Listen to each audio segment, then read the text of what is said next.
Todo voo começa e termina aqui. Uma extensão de asfalto queimada por motores a jato e marcada com borracha. Mas nem todas as pistas são iguais. Uma das mais perigosas do mundo é a pista 35L, no aeroporto de Congonhas, no Brasil. É um aeroporto que podia apresentar uma surpresa num dado momento. Em julho de 2007, o voo 3054 da TAM se torna sua mais recente vítima. Desacelerar. Desacelerar. Impossível! A pista deixa 199 pessoas mortas. Ela será cuidadosamente examinada e terá sua história revista. Os investigadores precisam desesperadamente saber por que a pista 35L é tão perigosa 35L. antes que mais pessoas morram.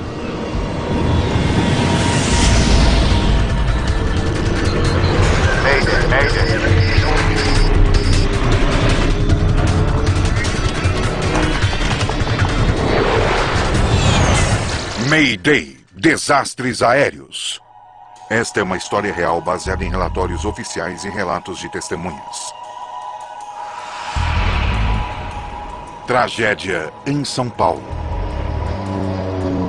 17 de julho de 2007, São Paulo, Brasil. Uma forte chuva cai sobre a maior cidade do Brasil. São Paulo vive esse tipo de dilúvio regularmente durante as chuvas de inverno. A chuva torrencial deixa o tráfego intenso ao redor do aeroporto de Congonhas. A 800 quilômetros dali, o voo 3054 da TAM está a caminho, vindo da cidade de Porto Alegre. O Airbus A320 partiu para São Paulo cerca de 90 minutos atrás. Para os 181 passageiros a bordo, este é um voo doméstico de rotina. Entretanto, algo inesperado aconteceu. O comandante Henrique Stefanini de Sacco e seu primeiro copiloto, Kleiber Lima, acabaram de saber que a chuva pesada levou ao fechamento temporário da pista 35L, a principal pista no seu destino. Disseram quando irá reabrir? Não. Prepare uma alternativa para o caso de precisarmos. Senhoras e senhores, devido ao mau tempo, parece que não poderemos pousar em Congonhas como planejado. Falarei com vocês Novamente, quando eu tiver mais informações.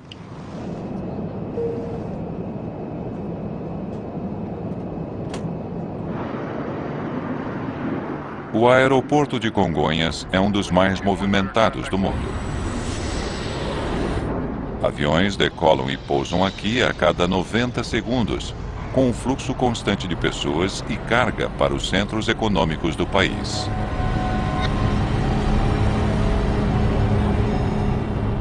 Mas Congonhas também é bastante conhecido entre os pilotos. O aeroporto fica no coração da cidade, com edifícios de apartamentos, escritórios e ruas por todos os lados.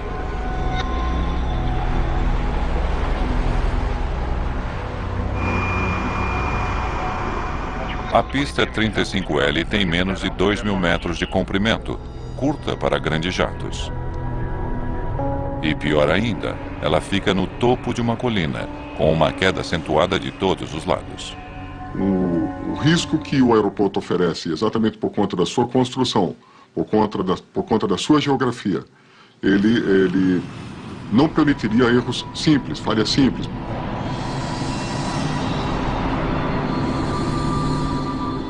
O comandante Carlos Camacho é o diretor de segurança de voo do Sindicato Nacional dos Aeronautas. Quando se aproxima da pista, ali sim, ali o estresse ele sobe muito, ele eleva bastante, porque a visão de túnel, o volume de adrenalina na circulação sanguínea aumenta muito. Nós enxergamos como um porta-aviões. Isso faz de Congonhas um dos aeroportos mais traiçoeiros do mundo.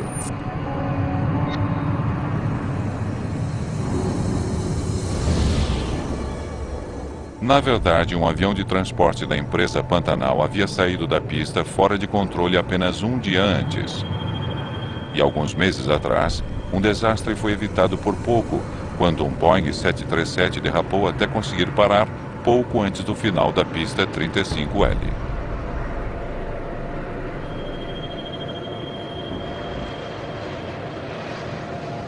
Os pilotos, ao se aproximarem para pouso, para operar em Congonhas, vinham mais preocupados do que se estivesse operando em outro aeroporto nacional. O voo 3054 está em altitude de cruzeiro ao sul de São Paulo, quando a tripulação é informada de que a pista 35L foi reaberta. 3054, a 35L é a pista para o pouso. Não será preciso fazer um desvio. Senhoras e senhores, aqui é seu comandante. Tenho algumas boas notícias para vocês. A pista em Congonhas foi reaberta. Chegaremos como programado pouco antes das 7 da noite. O alívio dos passageiros não é compartilhado pelo piloto. Stefanini tem um desafio adicional neste voo. Lembre-se que temos apenas um reversor. Sim. Só o da esquerda. Ele terá de pousar em um dos aeroportos mais desafiadores do mundo, com uma possibilidade de frenagem menor do que a de costume. Um dos dois reversores de empuxo do Airbus não está funcionando. Eles são projetados para desacelerar a aeronave durante o pouso por meio da reversão dos motores. Fosse eu o piloto no dia daquele acidente, eu estaria deveras preocupado sabendo que um dos reversores da minha aeronave não estaria operando. TAM 3054, permissão para pouso na 35L. Stefanini irá pousar na notoriamente perigosa 35L. A pista está molhada e escorregadia, ventos de 3308 nós. E quando o avião da TAM que vinha para pouso, ele foi informado que a pista apresentava condições de baixa aderência. O Airbus está em fase final de aproximação. Ainda que o piloto automático pudesse levar o avião até a pista, o comandante decide assumir os controles. Pouso no modo manual. Ele quer usar a maior extensão de pista possível. Ele precisa de cada centímetro que conseguir dela. 35L. 35L. O grande problema que se apresentava era, após o toque da aeronave na pista, que os pilotos tinham que ter a certeza de que realmente conseguiriam parar o seu avião sobre a pista, os seus aviões sobre a pista. Os passageiros sabem apenas que em breve eles estarão pousando.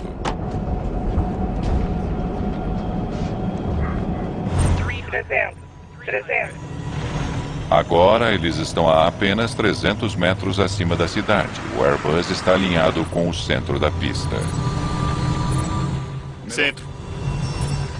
Condições da pista. 200. 100. Um ponto agora? Tudo bem. As rodas do avião irão tocar a pista de Congonhas em questão de segundos. 20. Retardar.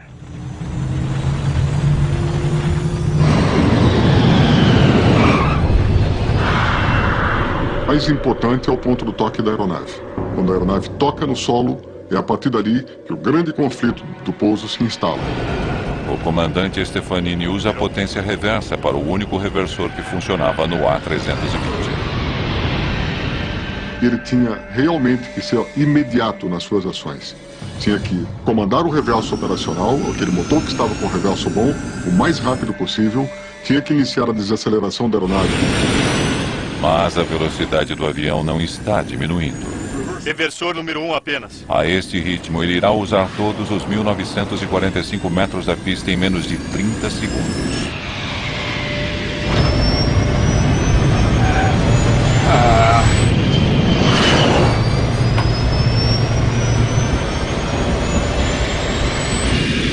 Desacelerar. Impossível. A opção dos pilotos seria operar o sistema manual de freios e foi o que eles fizeram, que é através dos pedais, tá? Pressionar os pedais muito e bastante por muito tempo. Veja. Agora, Veja. a aeronave misteriosamente puxa para a esquerda. Vire! Vire! É quase como se agisse por conta própria. Meu Deus! Meu Deus!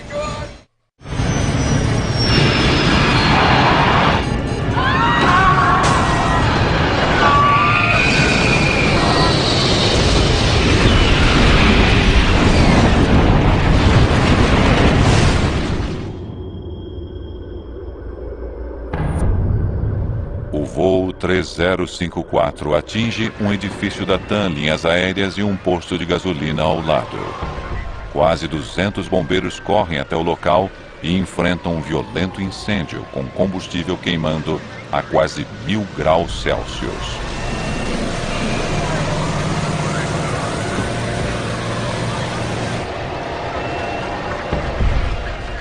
A devastação deixa o Dr. Douglas Ferrari horrorizado. Essa explosão, ela espalhou um fogo na área. Então, no posto de gasolina houve um incêndio no posto, matou as pessoas que estavam abastecendo, queimou toda a estrutura do posto, irreconhecível. Ele esperava tratar dos sobreviventes, mas agora ele teme que estejam todos mortos. Nós tínhamos 3, 4 carros incendiando e nesses carros eu vi uma mãe com uma criança morta. O avião inteiro está envolto em chamas. Há pouca esperança para qualquer um dentro dele. Mas havia outro perigo. Enormes quantidades de combustível nos tanques de armazenamento abaixo do posto de gasolina poderiam explodir a qualquer momento. Quando o avião bateu, ele quebrou as asas e ele jogou o combustível para toda a região, o local. E havia um risco, naquele momento, de uma explosão do posto de gasolina. As equipes de resgate esperam conseguir salvar as pessoas no edifício da TAM. Mas com o fogo fora de controle, eles terão de agir rapidamente.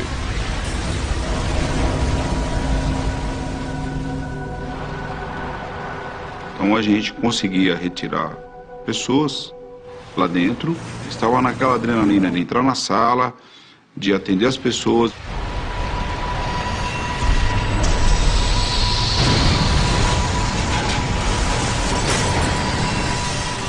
O Dr. Ferrari faz uma descoberta sombria dentro dos escritórios da TAM. A asa do avião e o avião impactaram e ela não permitiu a saída, o avião não permitiu a saída dessas pessoas. O bombeiro estava comigo, eu estava atrás e ele foi retirando os corpos e colocando na calçada. A minha sensação era muito ruim. Mas alguns funcionários de escritório são localizados em outra parte do edifício e a equipe de resgate se apressa para colocá-los em segurança. Do lado direito da asa, salvaram muito mais de 10 pessoas. Quase 20 pessoas saíram dali daquele prédio, correram. Na aeronave não houve sobreviventes. 199 pessoas estão mortas, incluindo uma dúzia de pessoas no posto de gasolina e no edifício da TAM. É o pior acidente de aviação na história da América do Sul. As caixas pretas não vão durar muito tempo naquele calor. O tenente-coronel Fernando Camargo é investigador de acidentes da CENIPA, a agência de segurança de aviação do país. Em aeronaves modernas, os gravadores são o núcleo de qualquer investigação. Por isso, quando chegamos ao local do acidente e vimos a violência do fogo, ficamos realmente preocupados com a integridade dos dados. Ele sabe que o calor intenso já poderia estar prejudicando os gravadores de voz e dados do voo. Provas valiosas que poderiam ajudar a explicar o acidente podem então estarem perdidas. O coronel Camargo e sua equipe sabem que no dia anterior outro avião havia deslizado para fora da pista 35L. Sabíamos que teríamos de fazer uma investigação completa da pista. Se aquela pista com chuva provocou este acidente, outro desastre poderia acontecer novamente e logo. Há uma enorme pressão para se descobrir exatamente o que aconteceu com o voo 3054. Eu sabia que havia um vídeo do sistema de vigilância. Esse é o momento do acidente, deve ser ele. O sistema de vigilância do aeroporto havia registrado o Airbus acelerando em direção ao final da pista. Este vídeo poderia responder inúmeras questões. Vamos ver de novo, por favor. Mas a colisão com o edifício havia ocorrido fora do alcance das câmeras. Podemos ver isso de um ângulo diferente? Ainda que o vídeo não mostre a colisão, ele poderia conter pistas importantes. Você tem o registro de pouso de outros A320? Tudo bem, vamos ver de novo. Nós comparamos o tempo gasto por cada avião. 7, 8, 9 segundos. Em um pouso normal, a aeronave levaria algo em torno de 9 segundos para passar por esta câmera. Muito bem, agora o avião do acidente, por favor. E o avião que sofreu o acidente levou 3 segundos. 3 segundos? Aquilo nos deixou um tanto intrigados. Por que o avião do acidente estava 3 vezes mais rápido do que os outros A320 em pousos normais? 4 horas após o acidente, os bombeiros ainda lutam para combater a violência do fogo. O fogo era intenso, com muito combustível que o mantinha queimando. Camargo está desesperado para conseguir acesso à seção da cauda, onde estão as 2 caixas pretas. Eles concentraram seus esforços na parte de trás da aeronave. Finalmente, os bombeiros controlam as chamas o suficiente para apanhar os gravadores. Mas pode ser tarde demais. Elas podem resistir ao fogo até uma determinada temperatura. Depois disso, não há garantia de que os dados serão preservados. Os gravadores serão enviados a Washington para serem examinados pelo Conselho Nacional de Segurança nos Transportes.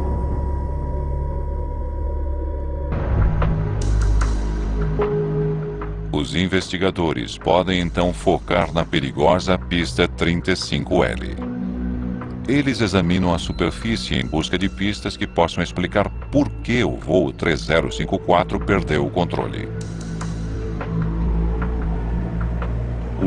Caminhamos pela pista, procurando evidências, marcas da aeronave, o ponto onde ela teria desviado para fora da pista.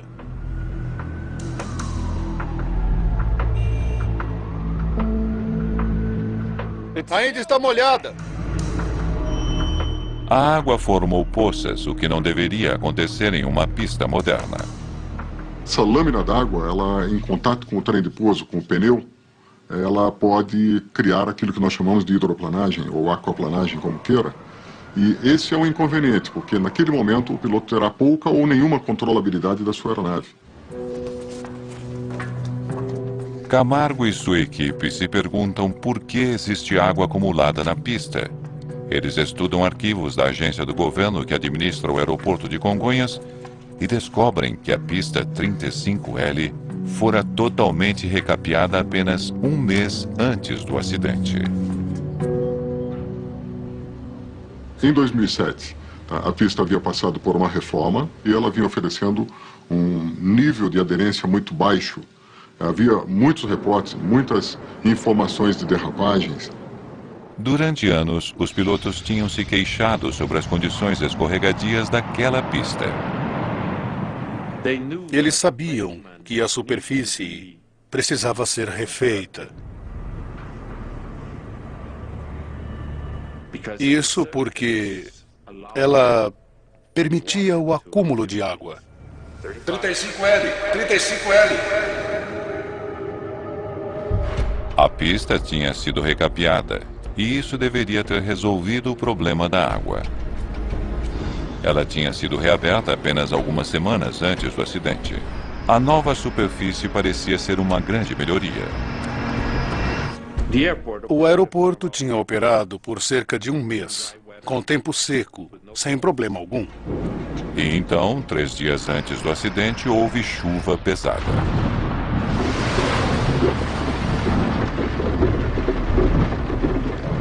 E com a chuva, problemas antigos, que supostamente estariam resolvidos, voltaram a surgir.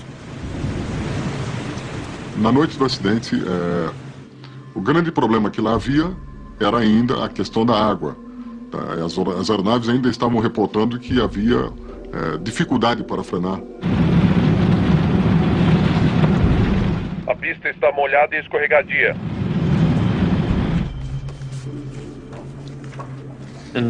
Em tese, não havia mais depressões na pista que permitissem o acúmulo de água. Então, o que poderia estar causando aquele acúmulo de água? Ele descobre que os trabalhos de reparação não incluíam um recurso crítico de segurança. As ranhuras seriam feitas em uma data posterior. Não é de admirar que esteja molhada. Sulcos especiais levam a água para fora da pista. Sem eles, a água da chuva forma poças. Essa reforma, ela ainda carecia de amadurecimento da pista. Era uma dificuldade grande para se poder, inclusive, interromper por mais tempo a operação do aeroporto, da pista principal, para que se pudesse fazer a instalação, a implantação dos groovings.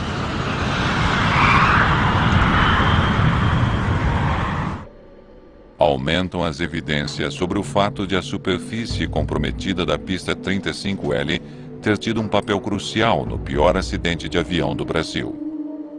O coronel Camargo se preocupa com o fato de que as conhecidas chuvas do Brasil possam trazer mais catástrofes na pista. Logo após o acidente, nós recomendamos a suspensão das operações das aeronaves regulares em condições de chuva. As autoridades do aeroporto cumprem a determinação, fechando a pista 35L até que respostas sejam encontradas. Mas a principal pista em um dos aeroportos mais movimentados do mundo não pode permanecer fechada por muito tempo. É preciso descobrir o que provocou este acidente, o mais rápido possível. O foco se volta para os reversores de empuxo do A320.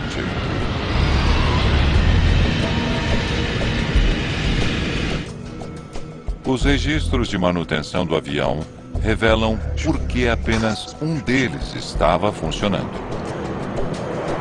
4 dias antes do acidente, mecânicos haviam desativado o reversor de empuxo do motor direito para manutenção de rotina. Mas o avião havia voado sem incidentes durante 4 dias. O avião havia não apenas pousado repetidamente com o reversor de empuxo, mas havia também pousado em segurança na pista 35L.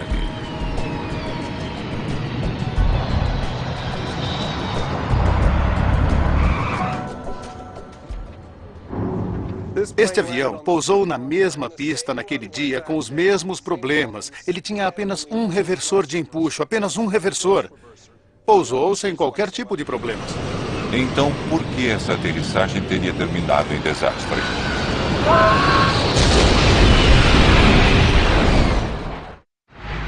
O coronel Fernando Camargo viaja para Washington, Distrito de Colômbia, onde técnicos no Conselho Nacional de Segurança nos Transportes irão ajudá-lo a tentar recuperar os dados armazenados nos gravadores de dados do voo 3054, bastante danificados pelo fogo.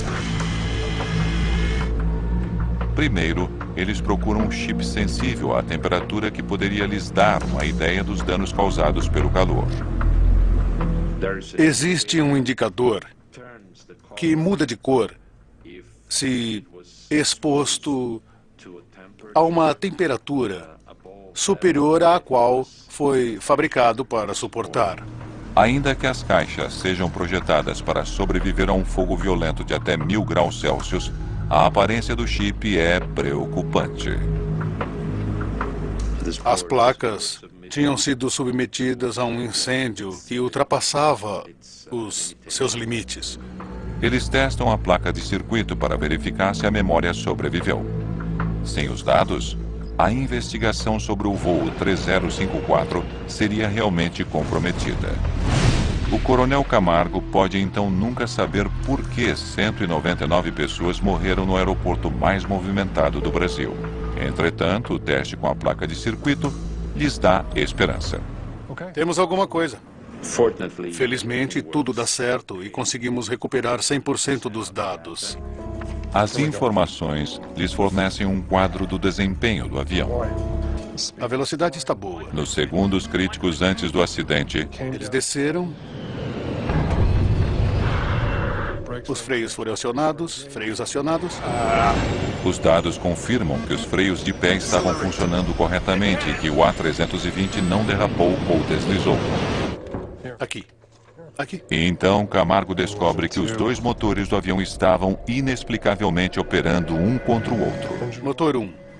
O motor esquerdo do avião estava em reverso para ajudar a desacelerar a aeronave.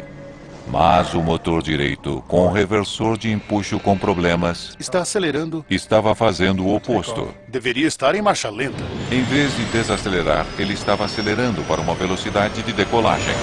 Desacelerar. Impossível! Desacelerar. Impossível!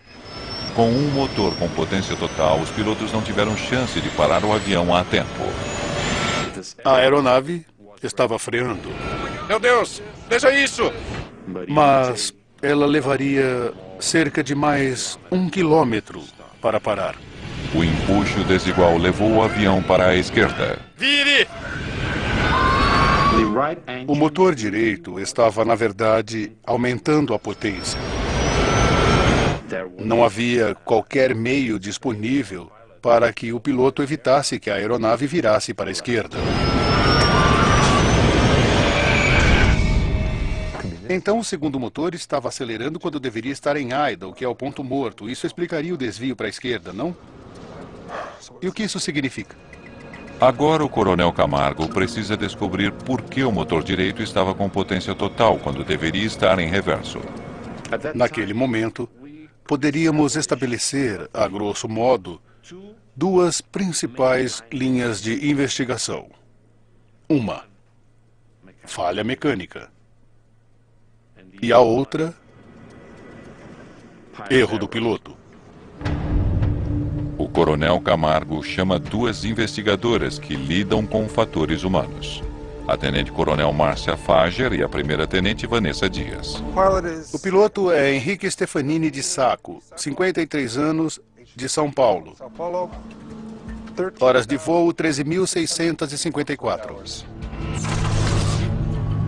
Na verdade, o piloto que estava no comando, ele era um piloto muito experiente e conhecia muito bem o avião. Seu copiloto era Aguilar Kleiber Lima, 54 anos, de Porto Velho. 14.760 horas de voo. Quando o piloto vai para a rota, ele já tem o treinamento adequado para ter um desempenho satisfatório, inclusive para as emergências. Seu trabalho é determinar se a tripulação de alguma forma cometeu um erro que poderia ter levado um motor a ficar em potência total.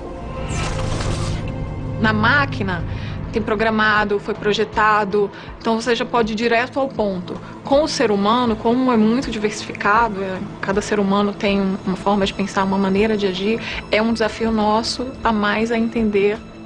Mas eu não consigo acreditar que esse piloto cometeria esse tipo de erro. Agora a equipe que lida com fatores humanos deve conduzir um estudo psicológico da tripulação para entender como eles poderiam ter cometido um erro fatal.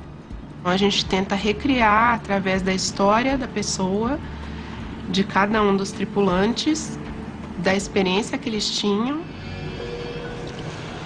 Senhoras e senhores, aqui é seu comandante. Tenho algumas boas notícias para vocês. Criar um cenário para imaginar o que se passou dentro da cabine. O Coronel Camargo ainda acredita que o mais provável é que tenha havido falha mecânica. Ele volta então sua atenção para a mecânica complexa que liga os manetes aos motores. Ele precisa determinar se uma falha ali teria levado ao misterioso aumento de potência. Começamos a estudar o sistema de potência. Cada componente do sistema, desde o manete até o motor. Sabemos que não é o FADEC. Não há nada de errado com os motores. Portanto, resta apenas um componente que poderia ter causado o problema: o mecanismo que liga os manetes aos motores. Um dispositivo chamado de Artificial Fuel Unit, ou AFU. Investigadores se perguntam se esse dispositivo falhou, deixando os motores em potência total, mesmo que os pilotos tenham colocado o manete em idle. Entretanto, tal falha é muito improvável. É realmente uma possibilidade remota. Em 400 mil horas de voo, teríamos apenas uma ocorrência como essa. Ainda assim, ele precisa excluir o AFU como possível causa do acidente. Mas ele nem mesmo sabe se a unidade poderá ser encontrada em meio aos destroços. Computadores, todos os equipamentos, tudo havia desaparecido. Felizmente, uma das poucas peças que sobreviveram ao incêndio é a peça que os investigadores precisam: o AFU. Ele é enviado para um laboratório especializado capaz de fazer a varredura do metal em busca de marcas microscópicas. Ele havia sido danificado de uma forma que ainda nos permitia trabalhar com ele e, portanto, verificar algumas coisas. O scanner em 3D permite verificar cortes ou arranhões que indicariam que o dispositivo falhou. Estou procurando quaisquer marcas incomuns nesta área. Se conseguíssemos descobrir qualquer marca, qualquer prova da posição desta engrenagem, poderíamos verificar o manete e descobrir a posição real do manete de potência. Mas não encontram qualquer evidência de que o AFU tenha funcionado de forma incorreta. Tudo bem, embale isso e vamos para casa. Não encontramos nada. Nenhuma marca, nenhuma evidência. O coronel Camargo conclui que não houve falha mecânica na configuração errônea do motor direito. Ele tem de supor que, por algum motivo, a tripulação deixou o manete direito em potência total depois de pousar o Airbus. Vire! Vire! Meu Deus! Vire! Vire! Vire! Vire! Em São Paulo, a equipe que lida com fatores humanos se volta para o gravador de vozes da cabine, ou CVR. Eles precisam entender o estado mental dos pilotos quando se aproximavam de São Paulo na noite do acidente. Através das informações do CVR, nós podemos ter uma noção de como era a dinâmica da tripulação. Eles constatam que o comandante Stefanini estava bastante preocupado com as condições da pista. Pergunte a ele sobre a chuva, condições da pista, se a pista está escorregadia. Tem aproximação final. 2 quilômetros de distância. Poderia confirmar condições? A pista está molhada e escorregadia. Molhada e escorregadia. Então o piloto vem para o pouso já tenso. Se ele encontra uma situação que é mais crítica do que o normal, com relação à chuva, a pista está escorregadia, essa tensão pode afetar a percepção daquele piloto, a atenção. 35L, 35L. Ao que parece, então, a ansiedade de Stefanini sobre a pista 35L e não a pista em si foi a principal causa deste acidente. Camargo agora se concentra nas ações da tripulação. Acho que está pronto, senhor. Obrigado. Eles precisam entender como os manetes foram usados antes do acidente. Usando o gravador de dados do voo, os investigadores focam primeiro no pouso anterior àquele em Congonhas. Descobrimos que o mesmo piloto, o comandante, fora quem pilotava e fizera o pouso anterior, e em Congonhas. Primeiro, como eles pousaram em Porto Alegre. Muito bem. Os dois manetes à frente durante a aproximação. Eles descobrem que durante o pouso anterior em Porto Alegre, o comandante Stefanini puxou os dois manetes. procedimento correto para pousar com apenas um reversor. E agora ambos os manetes em reverso. No momento do acidente, o procedimento correto era o piloto colocar os dois manetes em idle e então os dois em reverso, como se não houvesse problema algum com os reversores. Eles estabelecem que no dia do acidente o comandante Stefanini tinha efetuado o procedimento correto para pouso com apenas um reversor. Sem reversor número 2. Freios automáticos ativados. Velocidade diminuindo. Aquilo realmente me intrigou, porque o comandante conhecia o procedimento. Ele seguira o procedimento correto horas antes, durante o pouso anterior. Então, o que ele teria feito de forma diferente 2 horas e meia mais tarde em São Paulo? Agora, Congonhas. Manete esquerdo em idle. Os dados mostram que o comandante Stefanini lidou com os manetes Em seguida em reverso. de forma muito diferente em seu pouso em São Paulo. Em vez de puxar ambos os manetes, ele colocou apenas o motor esquerdo em idle, deixando o da direita em potência total. E então, quando a aeronave tocou o solo, ele ativou apenas o reversor da esquerda, deixando novamente o motor direito em potência total.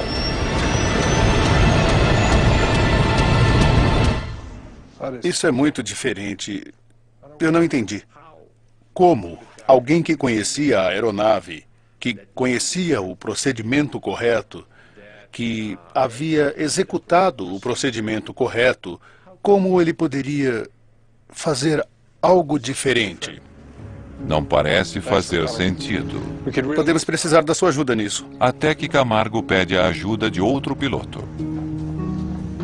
Só então ele descobre um detalhe importante que poderia explicar o que o comandante fez. Havia um procedimento mais antigo e ultrapassado para o pouso de um A320 com um único reversor. Poderia demonstrar isso, por favor? O começo é igual, mas há uma diferença importante.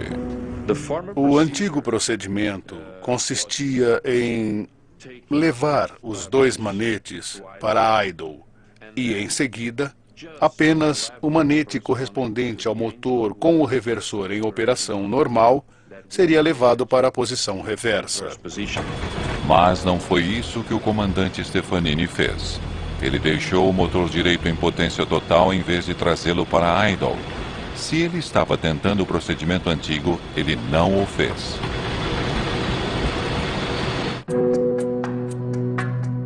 Os investigadores verificam que o comandante Stefanini não fora o primeiro piloto a cometer tal erro. Vários acidentes tinham acontecido ao redor do mundo, e a causa era idêntica. Pilotos lidando de forma incorreta com o procedimento de pouso no caso de um reversor fora de operação, levando inadvertidamente um manete em potência total. Aquele antigo procedimento tinha levado pilotos ao erro. A Airbus finalmente alterou o procedimento para reduzir precisamente o risco daquele erro. O fabricante mudou o procedimento e determinou que ambas as manetes de aceleração dos motores viriam juntas para a posição idle, para a posição marcha lenta, e em seguida, após o toque, ambas viriam para a posição reversa. O comandante Stefanini estava familiarizado com o procedimento novo e com o antigo para pouso com reversor com problema. Ao que parece então no voo 3054 é que ele pode ter tentado usar o antigo procedimento. A pergunta dos investigadores é: por quê? Os investigadores ainda não conseguem entender por que a tripulação do voo 3054 deixou um motor com potência total depois de tocar o solo. Eles entenderam errado? Mas depois de entrevistar outros pilotos, eles realmente entendem por que usar o método antigo teria feito sentido naquele dia chuvoso em Congonhas. Ele faria o avião parar muito mais rapidamente do que o procedimento novo. Isso poderia explicar por que o comandante teria usado um procedimento antigo Ele acreditou que fosse mais eficiente do que o atual. Os investigadores imaginam que, em reação à piora das condições climáticas em Congonhas, A runway está molhada, um reversor. Vou ganhar um pouco de pista e usar o procedimento antigo. ele estava tentando garantir que eles teriam a maior extensão possível para parar sobre a conhecida pista 35L, mas ele cometeu um erro que custou muito. Nessas circunstâncias, Lembre-se, temos apenas um reversor. Um reversor, voo manual, molhada, um reversor, voo manual. é completamente compreensível que ele tenha tentado um procedimento antigo e, sob tamanha pressão, tenha cometido um erro.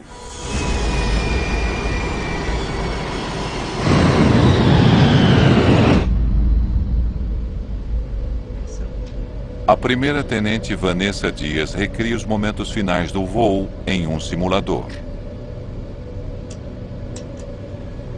Motor 1 em idle, motor 2 permanece para a decolagem. Ela percebe que, em um cockpit escuro, teria sido difícil ver a posição dos manetes. Motor 1 em reverso, não toque o número 2. Freios.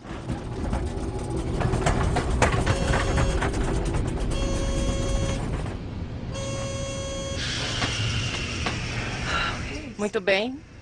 Terminamos. No simulador, nós temos como programar toda a circunstância. Então, colocar o horário próximo como estava acontecendo, nublado, chovendo, com a pista molhada, com a pista escorregadia, com a circunstância dos manetes estarem na posição. E nessas circunstâncias, nós também saímos da pista e tivemos um acidente no simulador. Agora, a Tenente Dias acredita entender por que o voo 3054 da TAM terminou em tragédia. O comandante Stefanini fez tudo o que podia para garantir que o A320 pousasse na pista 35L com a maior extensão de pista à sua frente quanto possível. Pouso no modo manual. Mas a perspectiva de pouso na traiçoeira pista o tinha deixado tão tenso que ele cometeu uma falha em um procedimento simples. É possível que essa tensão possa bloquear uma resposta motora dele que seja necessária, pode afetar a prontidão que é necessária para dar um retorno.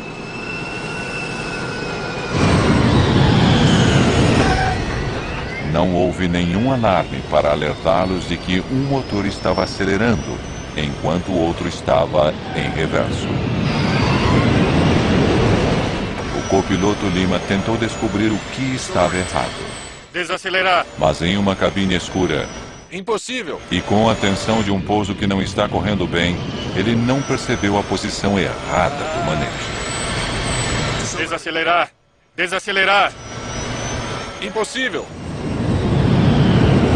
A gente percebe através da escuta que eles não estavam conseguindo perceber o que estava acontecendo na aeronave. Veja isso! Uma pista com uma reputação perigosa deixou a tripulação tão tensa que eles cometeram um erro Vire! que acabou matando 199 pessoas. Meu Deus! Meu Deus!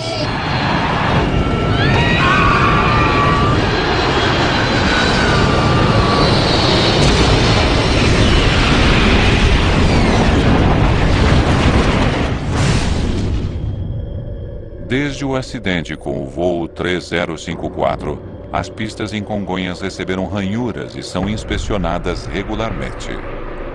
Novas regras estão em vigor exigindo procedimentos de pouso em tempo de chuva.